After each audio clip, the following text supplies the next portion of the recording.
callados y sean ustedes bienvenidos a una edición más de nuestro espacio Debemos Saber. En esta ocasión vamos a tratar un tema que en el ranking de preocupaciones ciudadanas se manifiesta como uno de los principales, que es ni más ni menos que el tema de la corrupción política, la corrupción pública, la corrupción en toda la trama de nuestra sociedad civil, económica, política y en todos los estamentos. Para hablar de la corrupción hemos buscado a personas que están autorizados por sus conocimientos a hablar de ello. Tenemos hoy con nosotros a don José Molina Molina, que es doctor en Economía y sociólogo y presidente del Consejo de la Transparencia. Una persona que además ha dejado muestra de su inquietud y de su búsqueda de soluciones y de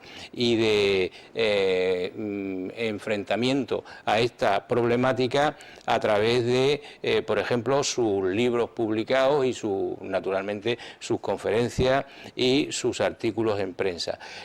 ¿Por qué la transparencia? Es uno de sus libros. Ciudadano y gasto público, otro de sus textos, que va por la 5ª edición, y los presupuestos participativos, un modelo para priorizar objetivos y gestionar eficientemente en la administración local.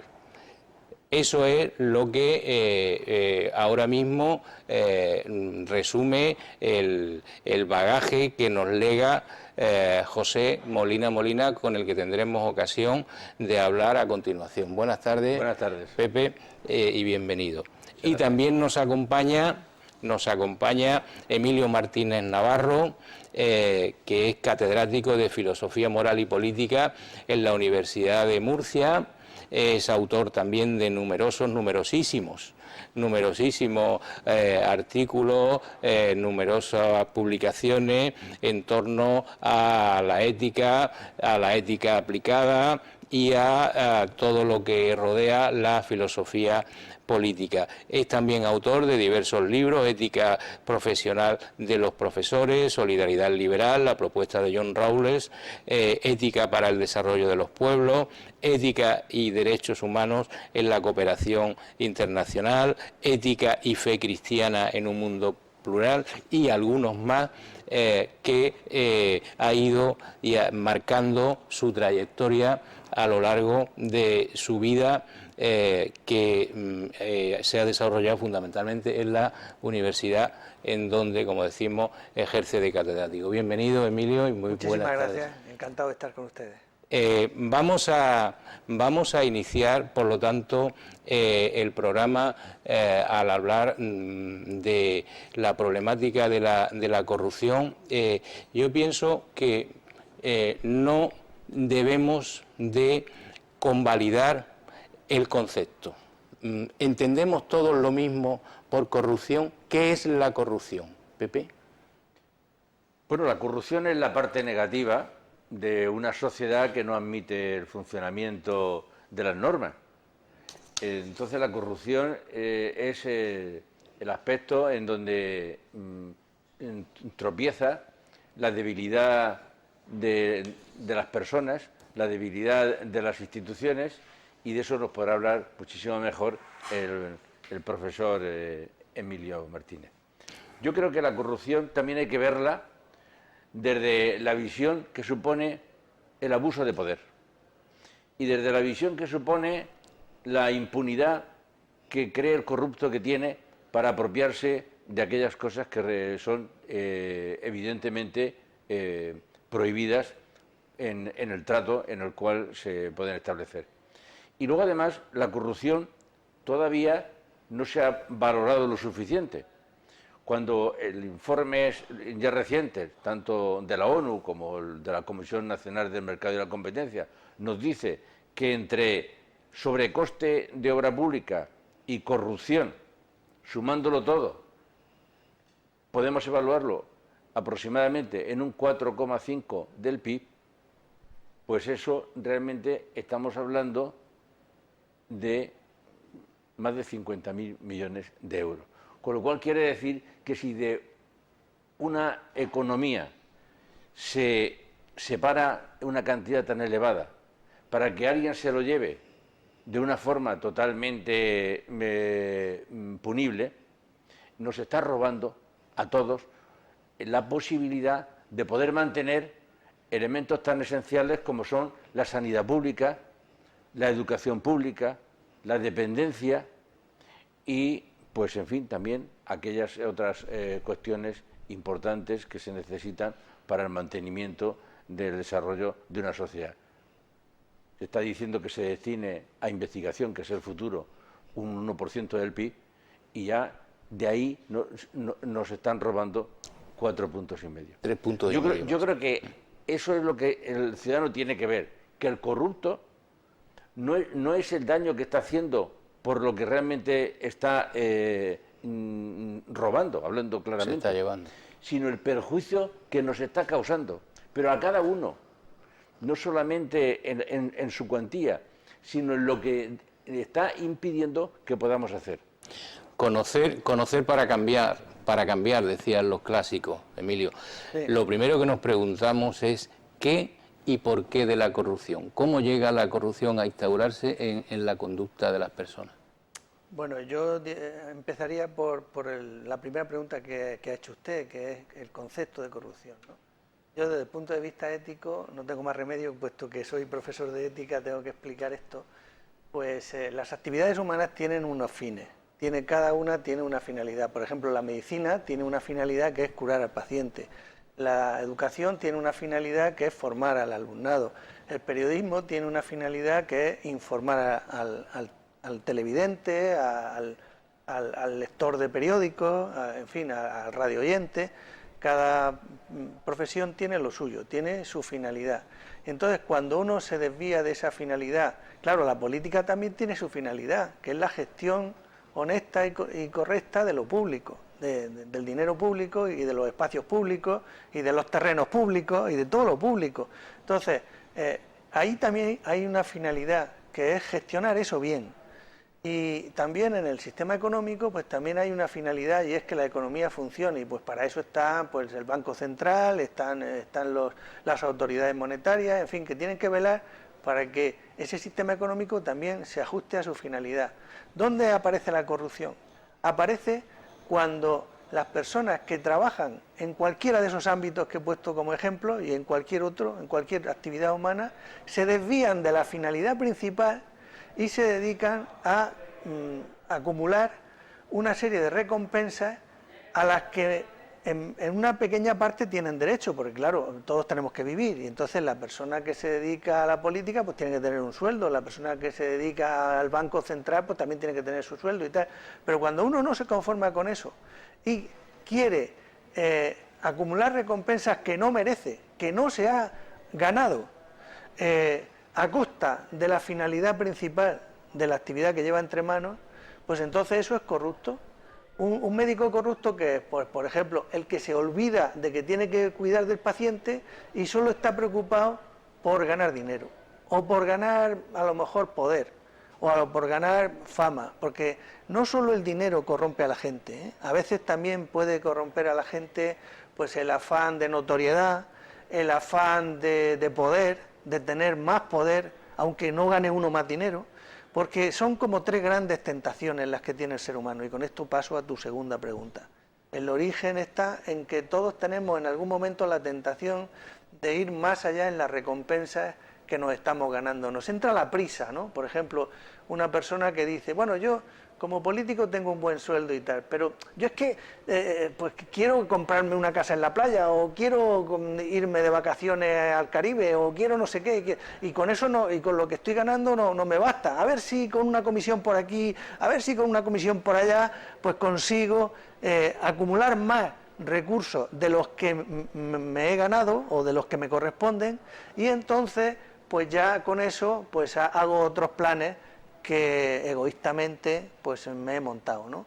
Y claro, ahí está un poco la corrupción. Es decir, siempre al final es el ser humano en su afán de tener más poder, más dinero y más fama, lo que corrompe a la gente. Yo lo veo un poco así y podría aplicarse Hay también un aspecto importante en eso que está diciendo el profesor, y es que en las decisiones, en la arbitrariedad de las decisiones, en el clientelismo que se tiene, en la situación de la burocratización del mal funcionamiento de las instituciones.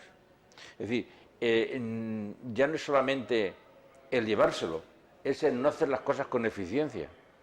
Hoy día hay un informe hecho recientemente por 2 profesores de la Universidad de Murcia, en donde demuestran que si las instituciones públicas en España funcionaran con calidad y respondieran a los estándares de calidad de gestión de esas estructuras, como países de nuestro entorno, como Francia, Alemania, Bélgica, Holanda o Reino Unido, nosotros aumentaríamos el 1% del PIB, 10.000 millones de euros. Quiere decirse que a esta región le corresponderían 300 millones más. Eso solamente ya no es que nos roben, es aumentando la calidad en la gestión de las instituciones. Con lo cual, es decir, cuando nos decimos que no tenemos para asumir los retos del futuro, sí tenemos. Lo que tenemos es que asumir los retos del futuro en aquellas cosas que tenemos que cambiar con necesidad. Y una de las cosas que tenemos que cambiar con necesidad es el funcionamiento de lo público, aumentando la eficiencia y con la participación ciudadana. La Oficina de las Naciones Unidas que se ocupa de la corrupción cifraba en torno a 1 millón de dólares lo que se paga en comisiones ilegales por la corrupción, y en 2,5 billones en lo que se puede valorar la corrupción en todo el mundo, aproximadamente un 5% del Producto Interior Bruto de la suma de esos países. El tema, por lo tanto, es alarmante. El tema es de primera magnitud. Frente a ello, se nos intenta diluir de alguna manera el tema en los esquemas políticos con el consabido y tú más.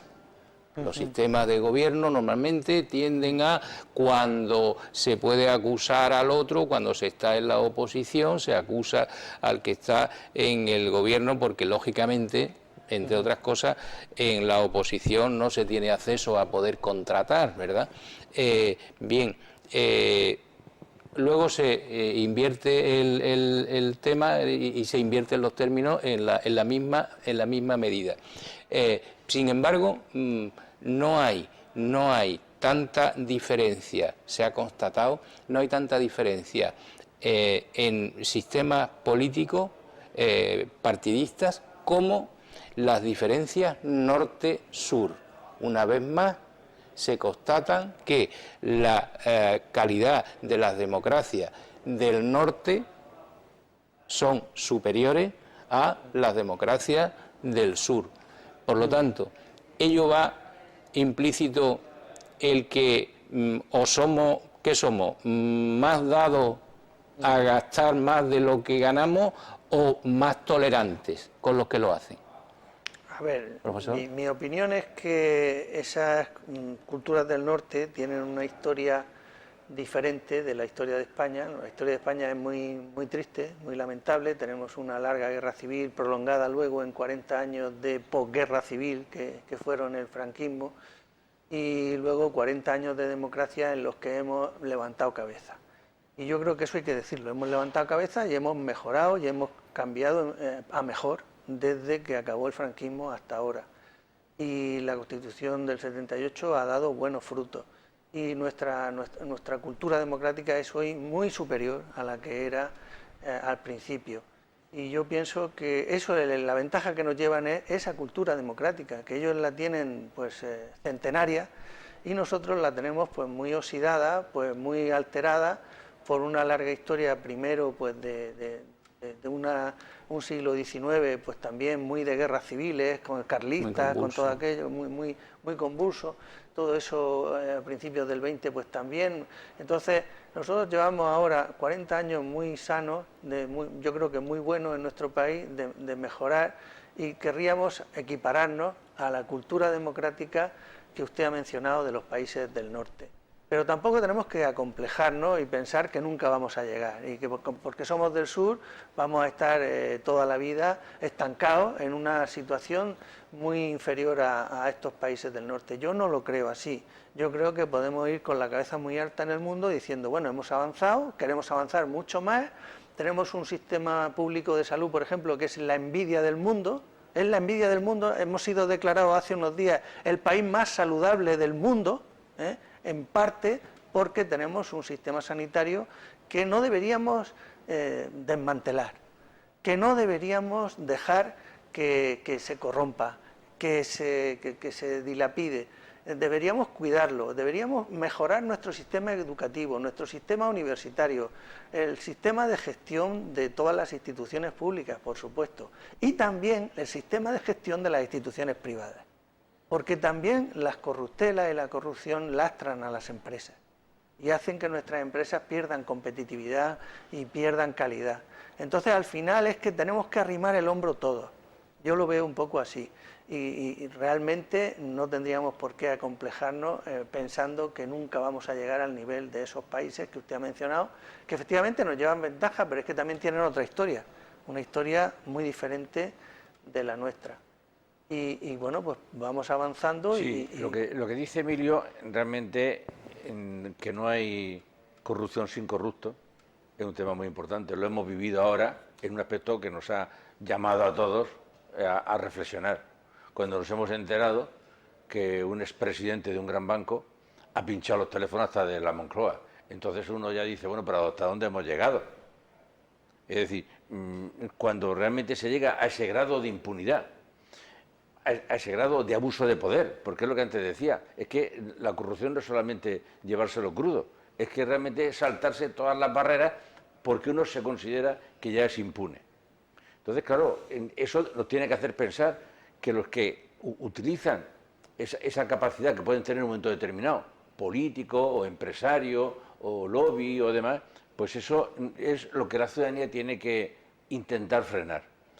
Porque Emilio antes decía, nosotros hemos avanzado en 40 años y de una situación totalmente no democrática, estamos ya en una democracia.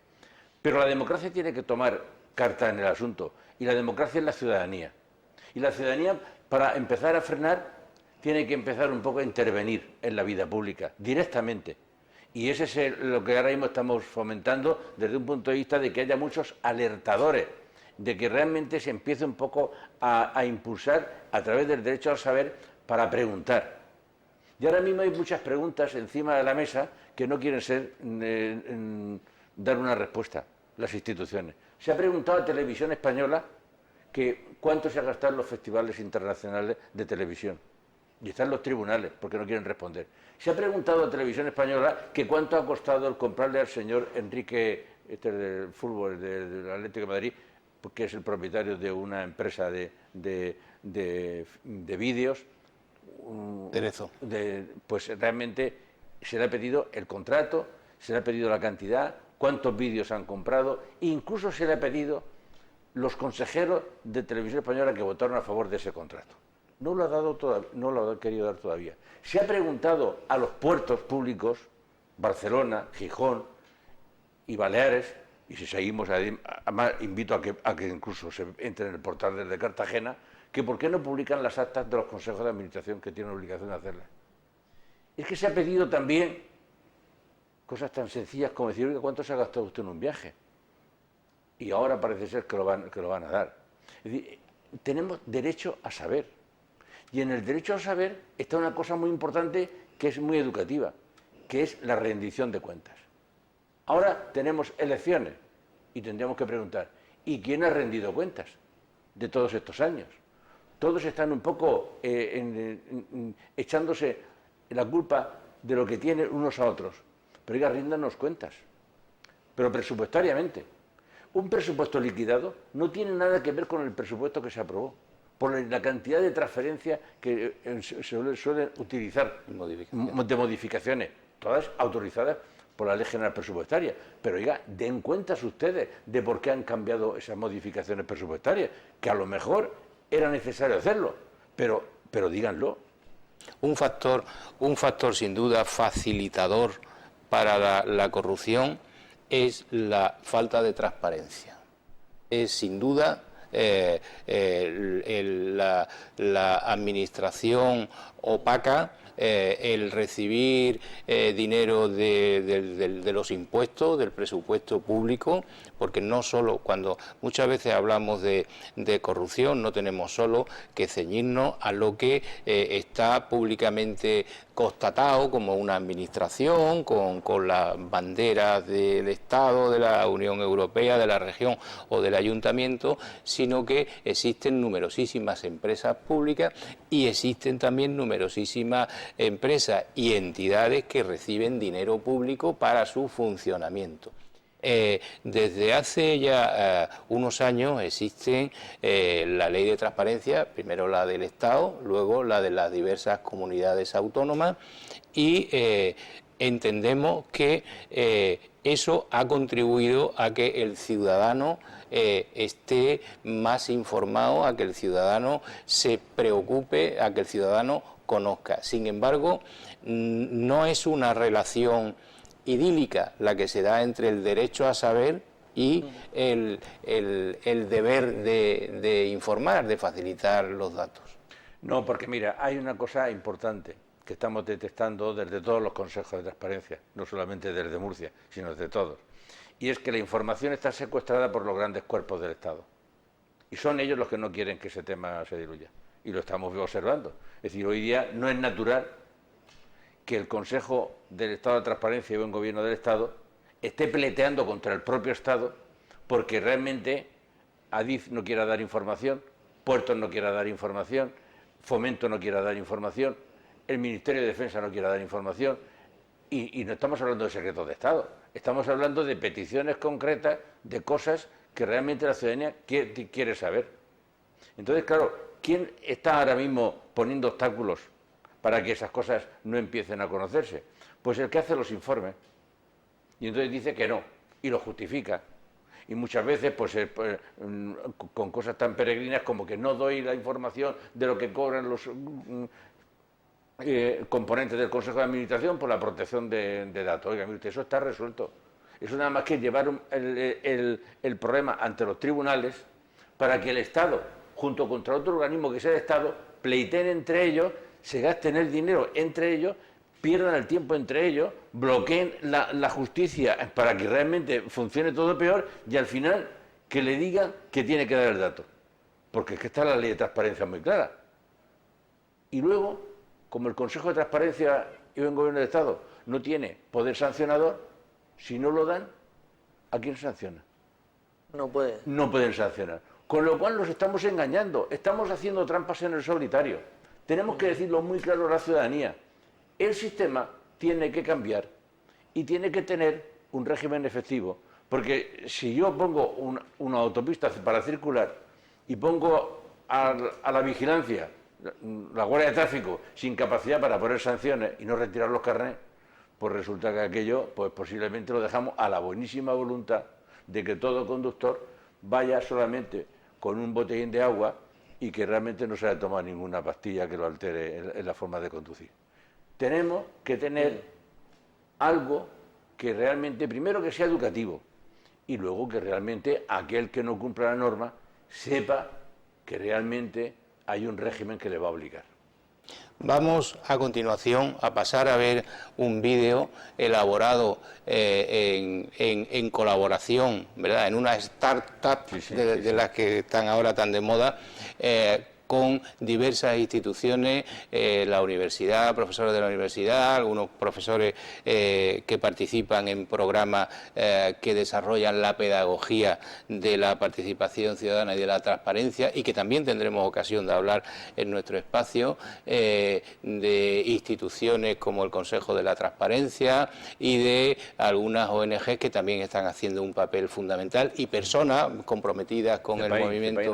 CEPAIN ha trabajado en el proyecto, y algunas personas que a título personal están y se sienten comprometidas con la transparencia y la participación ciudadana. Vamos a ver el vídeo que han hecho, que lleva por título Civitas, y al final del mismo hay un fundido y hay un pequeño homenaje de una persona de la que hablaremos a continuación, que desapareció tristemente el año pasado, y que ha sido un gran adalid, un gran impulso a la ley de la transparencia y a la implantación de los consejos de la transparencia y del Consejo de la Transparencia del Estado, la señora Esther Arizmendi. Vamos a dar paso al vídeo.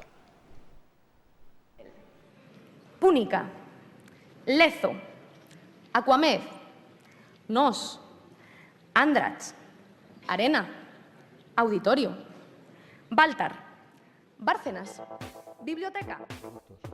Los corruptos se están llevando 58.000 millones evaluados en el último informe de la Comisión Nacional del Mercado de la Competencia. 58.000 millones al año es mucho más que lo que precisamos para cumplir los déficits de educación, de sanidad, de pensiones y de los múltiples déficits que tiene nuestra sociedad. La corrupción tapona el fluir de los recursos, el fluir de la información, el fluir del libre sistema democrático, y sobre todo lo que genera es una enorme desafección democrática.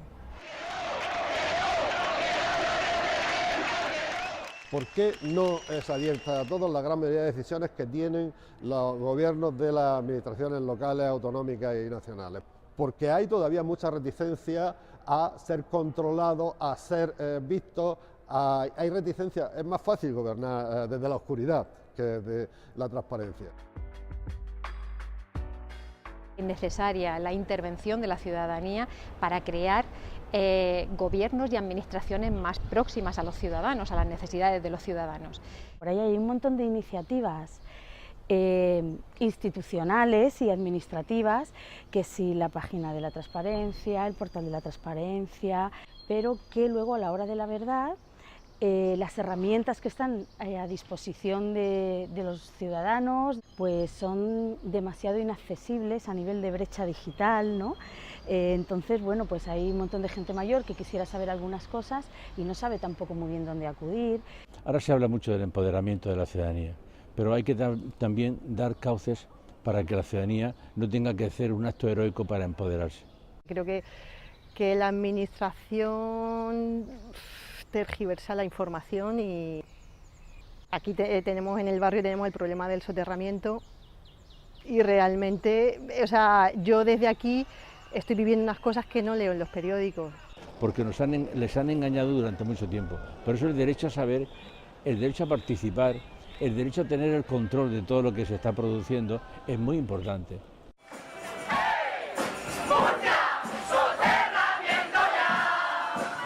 Sí, yo creo que hay un cierto despertar. Por ejemplo, pues hace un tiempo se llenaron las calles del 15M y hubo efervescencia ciudadana.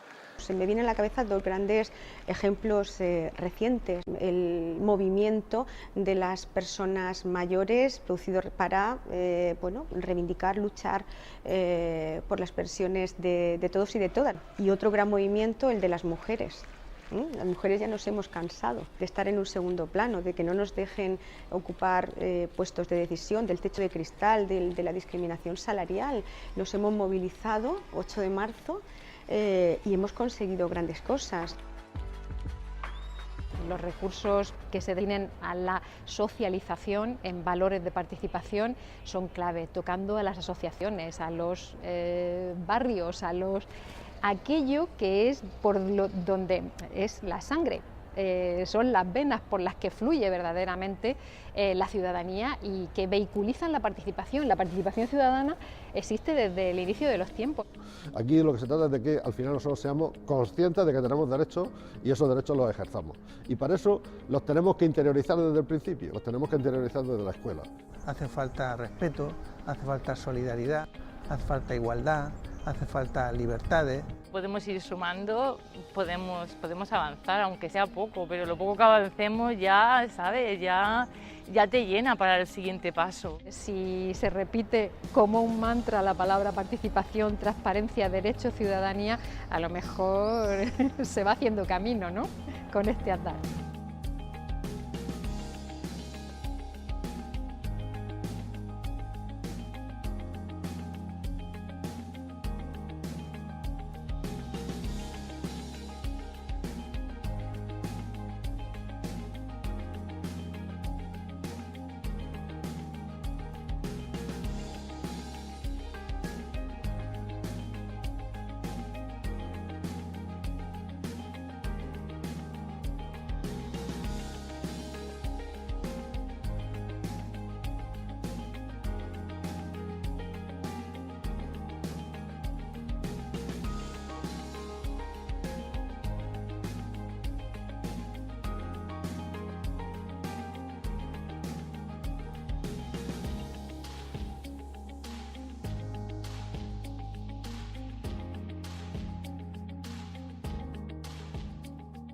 Podéis levantar la alfombra, podéis saber y preguntar, debéis hacerlo, porque seréis mucho más libres, seréis mucho más maduros democráticamente, seréis mucho más ciudadanos y tendréis mucho más datos para elegir a vuestros representantes, validar las instituciones y confiar en aquellos que van a gestionar lo público.